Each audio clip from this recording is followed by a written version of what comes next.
Welcome back to the deep dive.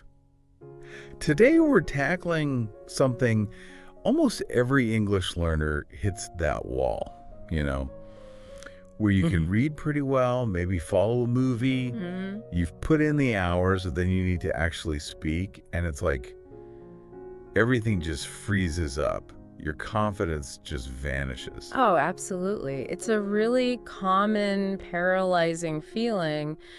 And look, if that's you, you're definitely not alone. Almost everyone feels that way at some point. Right. And what we found digging into this is, well, the answer isn't always just more study time. It's more about using the right methods consistently. Okay, so that's what this deep dive is about. We're zeroing in on those practical, smart techniques that actually build speaking confidence, faster. Yeah, Bridging that gap between understanding and actually talking. exactly. We're looking for those simple daily things you can actually start doing, like today. Great. Well, let's start at the beginning, really. Building that foundation through input immersion and active listening. Yeah, we always hear surround yourself with English, but what does that really mean, practically speaking?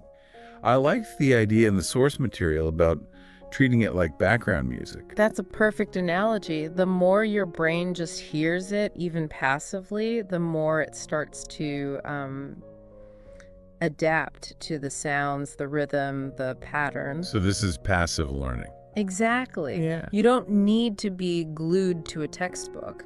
It's about small changes in your environment. Like maybe listen to a short English news podcast while you brush your teeth. Okay. Or switch your phone language. Or just have an English podcast playing quietly while you're cooking or, walking. It sounds almost too easy. Yeah. Why does that background noise work if you're not really, concentrating hard? Well, even if you're only consciously catching maybe 20%, your ears and your brain are constantly logging things, the rhythm, pronunciation hints, how sentences flow naturally. You're basically tuning your brain. Ah, okay. The research really suggests that the more English input you get consistently, the faster that underlying learning process gets going. That makes sense for laying the groundwork. But okay, that's passive. You can't just have the radio on and expect to become fluent. Right. Exactly. So how do we get active? The materials really stressed that effective listening is the key to speaking. Absolutely. Passive listening gets the data in. Active listening is about processing it. And this leads us to a really powerful technique. It's about not just watching movies for fun, but actually studying little bits of them. Okay, study movies. You mean like the technique called shadowing? That's the one, shadowing. It sounds a bit intense. Can you break down the steps? Because it seems like this could be a game changer for pronunciation and speaking speed. It really can be because it forces your mouth, your ears, and your brain to coordinate. So you pick a short clip, maybe just a minute or two from a video, a show, anything really. Okay, short clip. First, just listen. Get the gist. No subtitles. Then listen again, this time with the subtitles.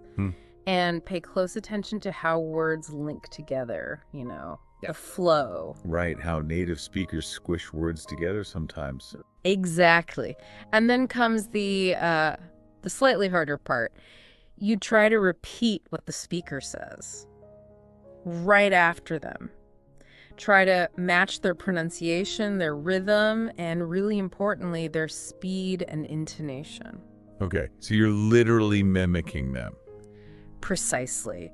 You're training your mouth to make the sounds and rhythms of natural speech.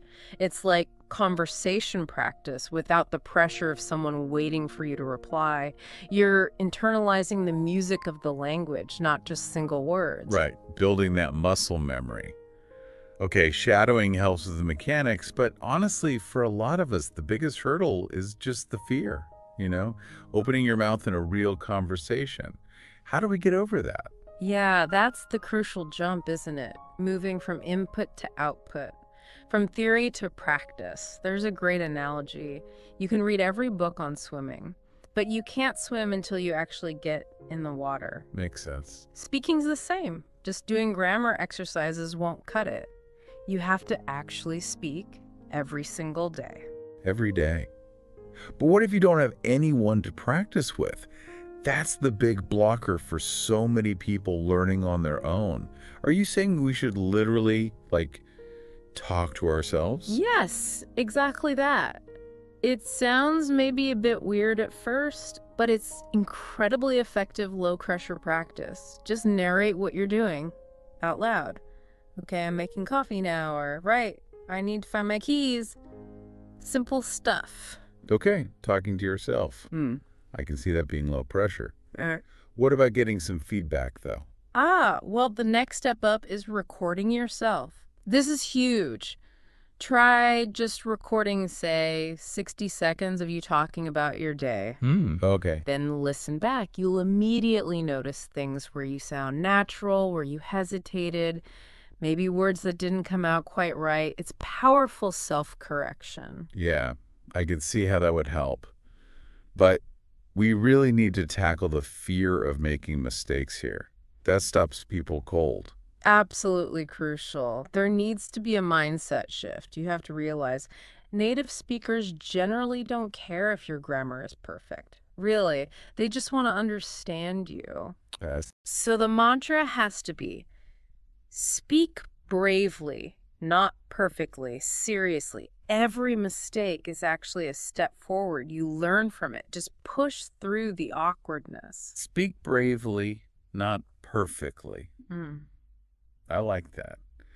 Okay, now let's talk about a specific trick, maybe, for sounding more natural, faster. Learners often get hung up on single words, right? Like drilling the word happy.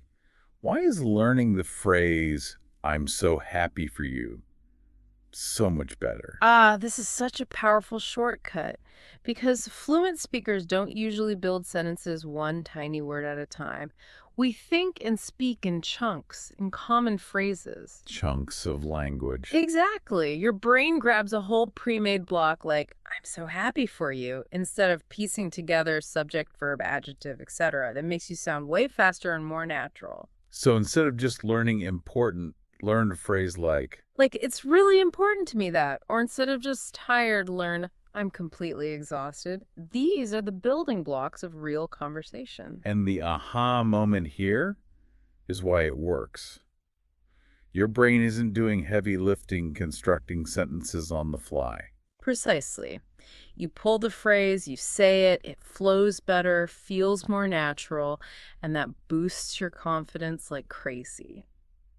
A really practical tip is write down maybe 2 or 3 new useful phrases each day, and then try to actually use them. Okay, just 2 or 3 a day? That seems manageable. That small daily habit helps rewire your brain away from translating word for word and towards actually thinking in these natural chunks. Okay, so we've got techniques like shadowing, the idea of speaking daily, even if it's to yourself, learning phrases. But how do we make it all stick, beyond the first week of enthusiasm? Consistency. Right. And this brings us to sort of the lifestyle aspect. Tip 5 is all about how the fastest learners aren't always the ones doing marathon study sessions. No. They're the ones who weave English into their daily life in small, consistent ways. Consistency really does beat intensity over the long run. We're talking small habits stacking up, aren't we? What kind of tiny, everyday things actually make a difference? Oh, things like reading one news article in English while you have your coffee, or listening to that podcast while you commute or do chores. Maybe spending just 5 minutes talking about your day, even recording it before bed, or writing a short journal entry. Simple things. Yeah, none of them are huge time commitments, but done daily, that builds real lasting momentum. And to make sure those habits actually stick, tip 6 is crucial. Make it fun. If learning feels like a chore, you're just going to burn out. Absolutely. And it's not just about motivation. There's neuroscience here. Your brain actually learns faster and remembers better when you're genuinely enjoying yourself, when you're engaged, maybe laughing. Right. So link it to stuff you already love.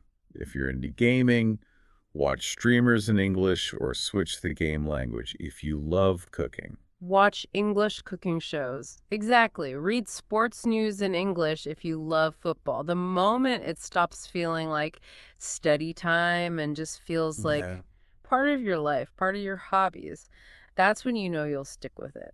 That makes so much sense. Okay, and the last piece of the puzzle, tip 7, is about mindset again. Be patient. So important. Be patient and kind to yourself. Learning a language properly takes time. That's just how it is. There will be slow periods, plateaus. It's normal. You're not in a race with anyone. Yeah, it's easy to get discouraged. So we need to Right. actively celebrate the small victories, right? Definitely. Did you understand a joke in that movie without subtitles? Awesome. Did you manage to use one of those new phrases you learned? That's Yeah. huge. Acknowledge the effort. Yes. Acknowledge every little step forward, especially when you feel like you're not making massive leaps. That positive self-talk is honestly the difference between quitting and reaching fluency. Okay, let's do a quick recap of these 7 key actions then. First, surround yourself daily passive listening to tune your ear. Mm-hmm. Second, active listening, especially shadowing, to connect your ears and mouth. Third, speak every day, even just narrating to yourself. Build that muscle. Oh. Fourth, learn phrases, those chunks, not just single words, to sound natural faster. Fifth, make it a lifestyle, small, consistent habits. Consistency is key. Sixth, keep it fun. Link it to your hobbies. And seventh, be patient. Be kind to yourself. Celebrate those small wins. That's a great summary. And applying those consistently really does shift things. It moves you from just trying to survive a conversation to actually, enjoying it, participating fully. Your confidence builds naturally because you're practicing regularly in low stress ways. So here's the final thought for you to take away. Thinking about that idea that consistency beats perfection. Look at your day, maybe tonight even. What's just one small, maybe even fun thing from this deep dive that you could realistically start doing tonight? Just one thing. Yeah. How can you start making English feel less like homework and more like just a part of your life? Find that one small thing, commit to it, and just see what happens.